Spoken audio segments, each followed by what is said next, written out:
Boris Johnson has a majority of 80, but he's in trouble over coronavirus and still on Europe. We asked top commentators Peter Oborne and Professor Richard Murphy why Boris Johnson's ship is heading to the rocks. Watch the Alex Salmond Show on air and online.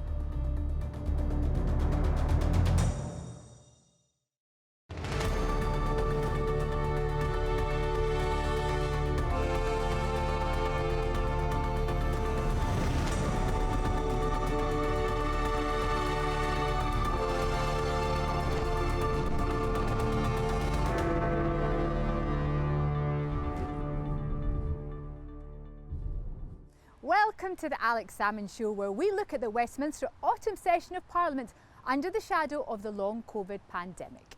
This week, almost a year after a general election where he swept back to power with a majority of 80, Boris Johnson finally lost his opinion poll lead over the opposition Labour Party. And the trouble is not confined to the opinion polls, with restless Tory MPs threatening another revolt over the way in which renewed COVID regulations are being introduced. All this with the economy facing the double cliff edge of another lockdown and the interminable lorry crash of European withdrawal. Today we ask political commentators Peter Oborne and Professor Richard Murphy what exactly is going on the left and the right of British politics as the Westminster Parliament struggles to hold the government to account during the pandemic and the Brexit denouement finally arrives. But first, over to Alex with your reaction to last week's show with your tweets, messages and emails. Well, there's a big reaction to last week's show, which featured our three top experts on COVID-19 and a huge audience on Facebook as well. Now, first up was Primavera, an old friend of the show, an anti-HS2 campaigner, and she picked up the fact that our three medical experts all mentioned sustainability and climate change and population as a major factor in these emerging viruses. And then we had a number of people who were reflecting perhaps the growing public scepticism about some of the official messages on COVID. Elaine Somerville, for example, said, "I was really hoping that Alex Salmond would be questioning the narrative being peddled out daily by the government and the mainstream media and perhaps interview the many doctors and scientists who are speaking to a different story." And Wilma says, "My question is, why is the UK government saying the National Health Service is coping, yet hospital and doctor services are all restricted? So hospitals are there not coping." And Mary Doll, and that's a reference, I suspect, to the famous Elaine C. Smith character. Mary Doll says, "There's never been a safe vaccine, and something not tested is dangerous when you don't know what the side effects are." And Elliot says, "Hi Alec, can you ask them why the survival rates aren't being broadly advertised? Averaging 99.6% survival rate. Would be good to know your thoughts." And Jay Clark said, "Can you ask if this COVID flu will kill more people than traditional influenza over the next decade? And is the public hysteria justified with the government's actions?" But then, of course, other people say, as Charmaine does, there were great questions, informative answers. And Leslie Ann says, "Having lost an auntie to COVID-19, it breaks my heart to see people refusing to believe it's real." And that, of course, in a week where the world death toll topped 1 million people. And lastly, Sylvia Taylor says, "Bra show this week." I take it Sylvia's from Scotland. "Really insightful with clear explanations of COVID-19, the ongoing situation, and how hard-working experts are putting their time and great effort into finding out all they can about the virus and how to protect the general population from its very damaging effects." And now back to Tasmina. Few commentators have analysed the manoeuvres on the left and right of British politics with more authority than Professor Richard Murphy and Peter Oborne. They now discuss with Alex where stands the autumn Westminster Parliament with the economy heading towards the twin cliff edges of COVID and Brexit. Now, joining me to talk about the problems on the right and the left of British politics in this autumn session of Parliament, I've got Peter Oborne and Professor Richard Murphy. Welcome, guys, to the Alex Salmond Show. Thank you very much. Hi. Pleasure to be on. Peter, can I turn to you first? The government's got a majority of 80, less than a year since Boris triumphantly rode to victory in the general election. But now this autumn, they're in trouble both on coronavirus and indeed on Brexit again. How can that possibly be? It is amazing, given the strength of the Prime Minister's position as recently as last December, when he won this 80 majority, the biggest majority which the Conservatives have had since Maggie Thatcher was leader. Then suddenly these revolts on the Tory benches, there's growing government unpopularity. Over the weekend, we had this major moment when Keir Starmer went ahead of Boris Johnson in the polls. And what I would say is, for Conservative leaders, Conservative prime ministers, history shows that again and again, a big, apparently secure majority is not secure. The fact is that the Conservative Party is completely ruthless. If it decides that Johnson has to go, Johnson will go. You won't see him for dust. Professor Richard Murphy, this is a remarkable thought. If you were the Conservative leader, if you were Prime Minister Boris Johnson, would you be more worried about the revolt in coronavirus led by Mr Brady, or would you be more worried about the European issues still unresolved in terms of the UK single market bill? Which one of these subjects would be the most worrying for you? Oh, I don't think I've any doubt about that. It would be the internal market bill. The coronavirus one is problematic, but because the government has proved itself so able to U-turn so frequently on coronavirus that frankly none of us know where they are, I think they will do that again and again and keep people satisfied. The internal market bill is much more fundamental. For many Tories, this is almost existential. You know, the rule of law is fundamental to being a Tory. So many Conservative MPs are lawyers. We know that the Bar Council is now raising questions about whether our Attorney General can in fact be chair of the Bar, which by tradition, the Attorney General always is. There are literally proceedings against Tory MPs for professional misconduct for voting for this bill. It is challenging, therefore, what it is to be a Conservative. And actually, this comes back almost to literally the question of being a Tory and the difference between being a Tory and a Conservative. Yeah, and literally, this is Irish history, a little bit of which I know. Tory is an Irish word. It means the brigand, the pursued. And this is really what Johnson is turning the Tory party into over the issue of the internal market bill. And I believe that that is a fundamental conflict with what the Conservative element of the Conservative Party is wanting to do.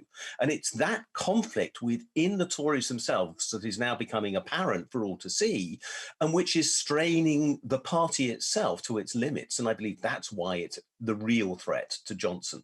Peter Oborne, few people know more about Tories and Toryism than you do. Is that a fair analysis from Richard Murphy? Richard Murphy is 100% correct on his analysis that conservatism has at the root of it deep embedded respect for the rule of law. But I think he's politically wrong. Politically, what's going to hurt the Tories most of all, hurt Johnson, potentially get rid of Boris Johnson, if he's seen to have grossly mishandled coronavirus for the second time. Remember, we know that he mishandled. He missed the first 5 Cobra meetings when it was starting in the late winter. Now, if it goes wrong again, voters, all of them, have suffered from coronavirus, directly or indirectly. It's deeply impacted their lives. If Mr. Johnson is seen as being incompetent to handle this, it will hit him viscerally in the polls. It will count for more than what I completely agree about, the point about Conservative Party being about the rule of law. But what is it that's behind the Graham Brady type revolt? I mean, is there a big section of the parliamentary Conservative Party who really want to see the virus let rip, to take it on the chin, as the Prime Minister once said? Is it that, or is it just holding up the rights of Parliament against an overmighty government who want to legislate without their approval? I think that there is. Imagine if Mr. Johnson was still a columnist on the Daily Telegraph and he would be wanging off columns about about the state and the power of the state and the liberty of the individual and the absurdity of the government position. In government, of course, Mr. Johnson has to take into account all kinds of other considerations. So I think actually it's a part of Johnson's own personality manifesting itself as on the Brexiteering wing of the Conservative backbenches. And I think this is going to be a really major issue from now on in. Richard Murphy, the Labour Party, I mean, have they really got a different policy on COVID-19 from the government, or are they just kind of nitpicking where things go wrong? Who knows? I mean, genuinely, who does really know at the moment? Labour is playing a very, very safe game indeed. And I know that there are plenty of people who are frustrated by that. So long as Labour thinks that it's showing up Johnson every week at the dispatch box and steer, Keir Starmer is undoubtedly doing that. I mean, I don't think Boris Johnson has won one of their exchanges. Then he's keeping his parliamentary party happy. He knows he is alienating the left, and he's living with that. With regard to the economy and coronavirus, all he needs to do is say you should have done track and trace better, and there isn't a person in the UK who I suspect disagrees with them, and that they should have a better policy on furlough and job replacement schemes. And I again doubt that there are many people who disagree with them, and they've scored the necessary points that they want. Do they have a policy? Well, their defense is we're not in government. It's not our job at the moment to have an alternative policy. I doubt that. I think they should have a policy, but that's what Labour's doing. It's playing it incredibly safe with a new leader who's simply not trying to take risks. So it's a difficult position for Labour to be in, but they're playing that card. And on Europe, Richard Murphy, I mean, isn't Sir Keir Starmer the person who told Jeremy Corbyn that he should be far more pro-European and taking a more assertive pro-European line? Now he's leader. He, and indeed the Liberal Democrats, seem to have deserted the field on Europe just while 5 former Prime Ministers are queuing up to denounce the government's policy. I'm staggered that, in fact, in June, he did not take some initiatives, particularly with regard to the Northern Ireland Protocol, and point out that, frankly, it could not be delivered in the way that was then going to happen. He could have stood up and said, unless there are guarantees, we're going to oppose this position on 30th June, which was the last date when it could really be effectively opposed. And he didn't do anything. And I think that was a mistake on his part, because there was a line in the sand to be drawn then to say there is a reason for opposition on this issue at this time, because there are better things to do. He hasn't shown himself to be a leader on that issue, and I'm disappointed by that. I do think he's walked away. He's simply playing to the red wall vote at the moment, and you can say politically that might be a wise thing to do, but it doesn't position him well for a future policy position. Can you explain that, Peter Oborne, why the opposition parties, the Liberal Democrats, the Labour Party, have fled the field on Brexit just when the government's hitting a wall?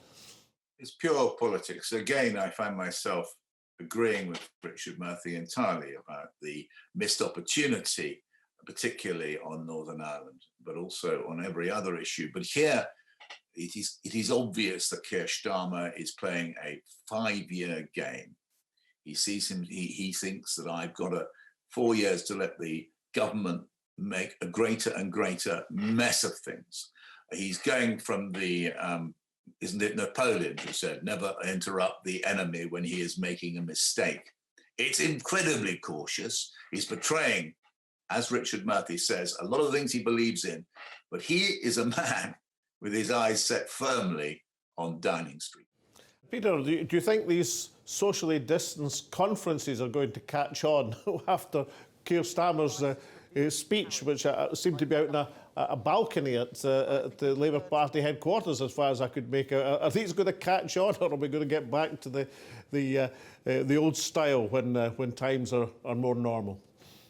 When all the MPs are there and they go to the bars, you will remember how intimidating the whips are. They use the muscle of the party to often physically, but certainly mentally, intimidate and torture rebels.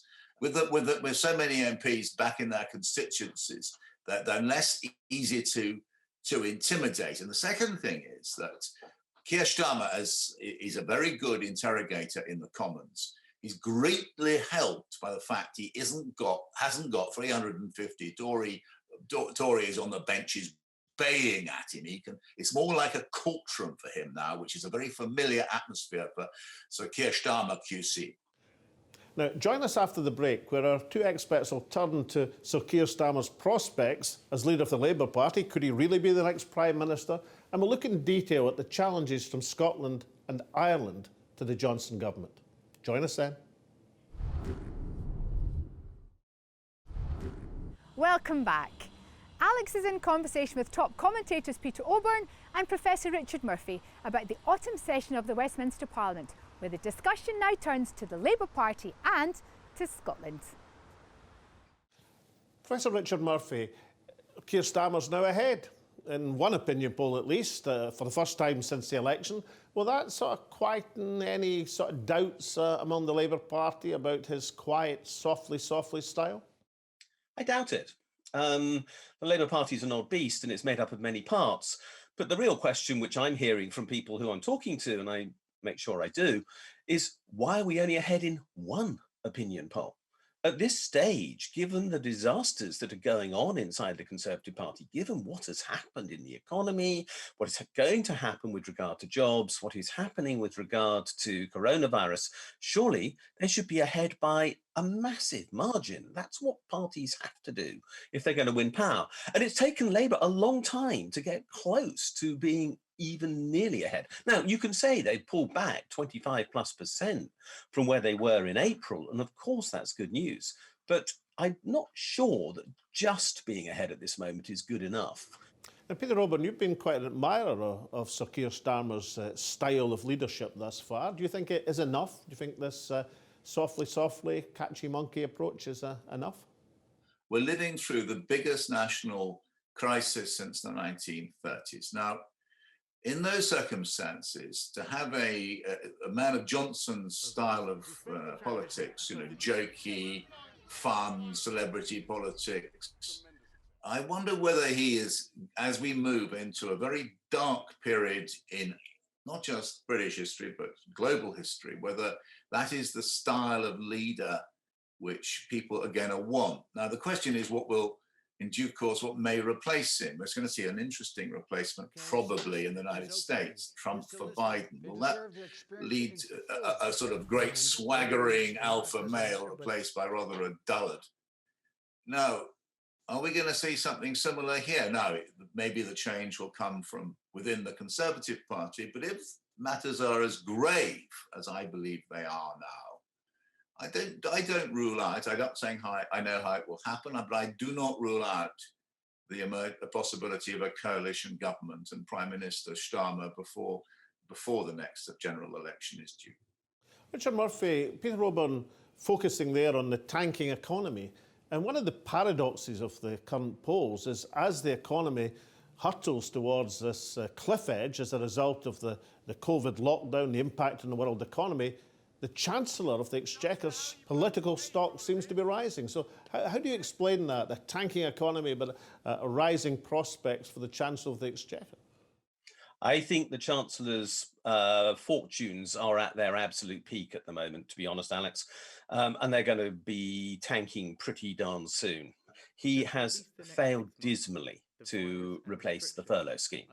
The furlough scheme was inspired and it worked. It provided confidence when confidence was necessary, and the cost of whatever it was, 40-odd billion, was insignificant in comparison to the alternatives that might have arisen. So, of course, his stock rose. He won with the Eat Out to Help Out scheme, even though it now appears to have been disastrous with regard to the spread of coronavirus. But so far, that has not hit him. But wait until the end of October, when the new job replacement scheme replaces the furlough scheme.